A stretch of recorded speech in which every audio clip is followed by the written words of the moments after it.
Assalamualaikum warahmatullahi wabarakatuh. Apa kabar anak-anak sekalian? Semoga kalian selalu sehat dan berada dalam keberkahan Allah Subhanahu wa taala. Alhamdulillah, pada video kali ini kita akan belajar pelajaran kedua kelas 5 tentang mengenal nama-nama Allah dan kitab-kitabnya dengan submateri mengenal kitab-kitab Allah Subhanahu wa taala. Adapun tujuan pembelajaran kita kali ini adalah setelah kalian menonton video ini, kalian diharapkan mampu memahami makna iman kepada kitab-kitab Allah, mampu mengetahui kitab-kitab Allah dan rasul-rasul penerimanya, memahami apa fungsi dari kitab-kitab yang Allah turunkan kepada rasul-rasulnya, dan mampu membedakan suhuf dan kitab-kitab Allah. Dan mengetahui kitab-kitab Allah Subhanahu wa taala mengandung ajaran-ajaran terpuji. Anak-anak sekalian, sebagaimana kita ketahui bahwa beriman kepada kitab-kitab Allah merupakan salah satu dari rukun iman yang 6, yaitu rukun iman yang ketiga. Perintah beriman kepada kitab-kitab Allah Subhanahu wa taala dalam surah An-Nisa, surah keempat, ayat 136. Mari kita baca bersama-sama. A'udzu billahi minasyaitonir rajim. Bismillahirrahmanirrahim. Ya ayyuhalladzina amanu aminu billahi wa rasulihi wal kitabil ladzi nazzala ala rusulihi الكتاب الذي نزل على رسوله والكتاب الذي أنزل من قبل ومن يكفر بالله وملائكته وكتبه ورسله واليوم الآخر فقد ضل ضلالا بعيدا. Wahai orang-orang yang beriman, tetaplah beriman kepada Allah dan Rasul-Nya Muhammad dan kepada kitab Al-Quran yang diturunkan kepada Rasul-Nya, serta kitab yang diturunkan sebelumnya. Barang siapa ingkar kepada Allah, malaikat-malaikatnya, kitab-kitabnya, Rasul-Rasul-Nya, dan hari kemudian, maka sungguh orang itu telah tersesat sangat jauh. Allah Subhanahu wa taala menyuruh manusia beriman kepada kitab Al-Quran dan kepada kitab-kitab yang diturunkan kepada rasul-rasul sebelumnya. Jika tidak beriman kepada kitab-kitab itu, maka orang itu tergolong orang yang sesat. Bagaimana cara kita beriman kepada kitab-kitab Allah itu? Caranya adalah dengan meyakini bahwa Allah Subhanahu wa taala telah menurunkan kitab-kitabnya kepada para rasulnya melalui malaikat Jibril. Kitab-kitab tersebut harus dijadikan pedoman hidup untuk menuntun dan mengatur cara kita bersikap dan berperilaku guna mencapai keselamatan dan kebahagiaan hidup baik di dunia maupun di akhirat. Allah menurunkan firman-Nya dalam dua bentuk, yakni kitab dan suhuf. Kitab Allah yaitu kumpulan wahyu yang disampaikan kepada para rasul untuk diajarkan kepada manusia sebagai petunjuk dan pedoman hidup. Sedangkan suhuf yaitu wahyu Allah yang disampaikan kepada para rasul tapi masih berupa lembaran-lembaran yang terpisah. Adapun persamaan dan perbedaan antara kitab dan suhuf adalah persamaannya adalah kitab dan suhuf sama-sama berasal dari Allah Subhanahu wa taala. Perbedaannya, isi kitab itu lebih lengkap daripada isi suhuf. Kitab dibukukan sedangkan suhuf tidak dibukukan. Beriman kepada kitab-kitab Allah mencakup 4 hal, diantaranya beriman bahwa kitab-kitab tersebut turun dari Allah Subhanahu wa taala. Yang kedua, beriman kepada kitab-kitab Allah baik secara terperinci maupun secara garis besar. Selanjutnya, membenarkan segenap kabar berita yang terdapat dalam kitab-kitab suci tersebut yang masih murni dan belum dirubah oleh tangan manusia.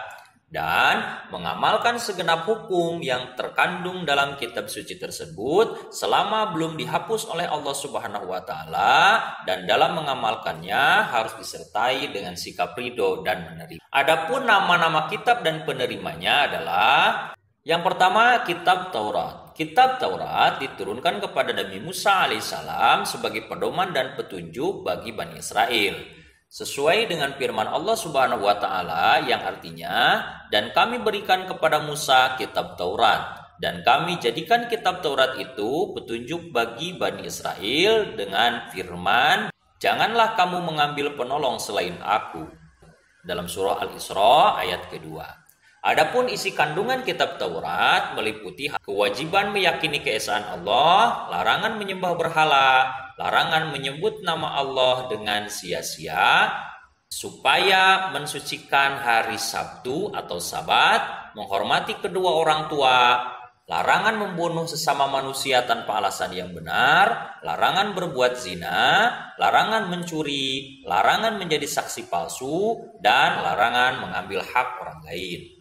Yang kedua, kitab Zabur. Kitab Zabur ini diturunkan kepada Nabi Daud alaihissalam sebagai pedoman dan petunjuk bagi umatnya. Firman Allah Subhanahu wa taala dalam surah Al-Isra ayat 55 menjelaskan, dan kami berikan Zabur kepada Daud. Kitab Zabur atau Mazmur berisi kumpulan nyanyian dan pujian kepada Allah Subhanahu wa taala atas segala nikmat yang telah dikaruniakannya. Selain itu, berisi zikir, doa, nasihat, dan kata-kata hikmah. Menurut orang-orang Yahudi dan Nasrani, kitab Zabur sekarang ada pada Perjanjian Lama yang terdiri atas 150 pasal. Kitab Zabur diturunkan kepada Nabi Daud alaihissalam ketika beliau menduduki tahta sebagai Raja Bani Israel pada abad ke-10 sebelum Masehi di tanah Kanaan. Yang ketiga, kitab Injil. Kitab Injil diturunkan kepada Nabi Isa alaihissalam pada abad ke-1 Masehi di daerah Yerusalem. Dalam bahasa Yunani, Injil berarti kabar selamat, pelajaran yang baru, atau kabar gembira. Kitab Injil ini sebagai petunjuk dan tuntunan bagi Bani Israel, sebagaimana Allah Subhanahu wa taala berfirman yang artinya, dan kami iringkan jejak mereka, nabi-nabi Bani Israel, dengan Isa putra Maryam, membenarkan kitab yang sebelumnya yaitu Taurat, dan kami telah memberikan kepadanya kitab Injil, sedangkan di dalamnya ada petunjuk dan cahaya yang menerangi dan membenarkan kitab yang sebelumnya yaitu kitab Taurat, dan menjadi petunjuk serta pengajaran untuk orang-orang yang bertakwa. Kitab Injil memuat beberapa ajaran pokok, antara lain perintah agar kembali kepada tauhid yang murni, ajaran yang menyempurnakan kitab Taurat, ajaran agar hidup sederhana dan menjauhi sifat tamak atau rakus, pembenaran terhadap kitab-kitab yang datang sebelumnya. Yang keempat, kitab Al-Quran. Kitab Al-Quran mulai diturunkan kepada Nabi Muhammad SAW pada abad ke-6 Masehi di Mekah. Peristiwa turunnya ayat Al-Quran dikenal dengan Nuzulul Quran. Terjadi pertama kali ketika Nabi Muhammad SAW berhalwat atau menyendiri di Gua Hira di Mekah. Turunnya Al-Quran menandai awal diangkatnya Nabi Muhammad SAW sebagai Rasulullah atau utusan Allah. Usia beliau saat itu genap 40 tahun. Al-Quran terdiri dari 114 surah terbagi dalam 30 juz dan 6.323 ayat. Al-Quran diwahyukan selama 22 tahun, 2 bulan, dan 22 hari. Al-Quran menyempurnakan seluruh hukum-hukum Allah Subhanahu wa taala yang terdapat dalam kitab-kitab yang diturunkan sebelumnya.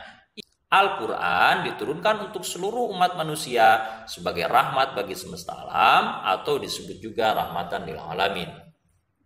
Anak-anak sekalian, jadi Al-Quran itu sekali lagi merupakan kitab suci terakhir yang Allah turunkan kepada Nabi terakhir, kepada Rasul terakhir, untuk umat yang terakhir, yaitu umat manusia.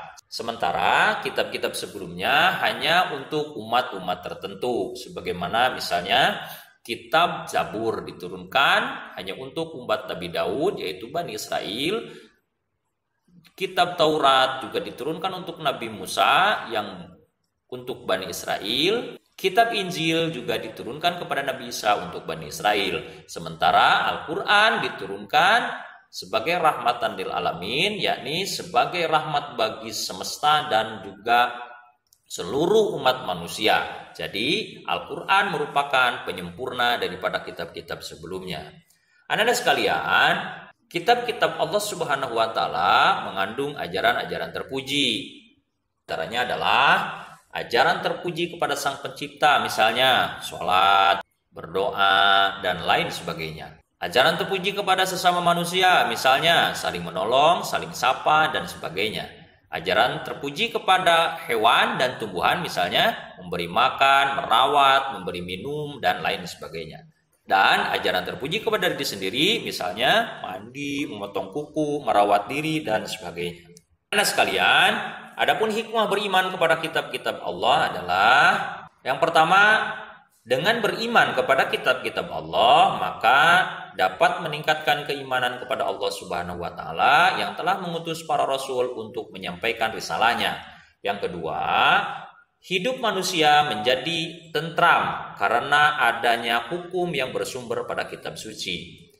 Selanjutnya, termotivasi untuk beribadah dan menjalankan kewajiban-kewajiban agama seperti yang tertuang dalam kitab suci, serta menumbuhkan sikap optimis karena telah dikaruniai pedoman hidup dari Allah Subhanahu wa Ta'ala untuk meraih kesuksesan baik di dunia maupun di akhirat.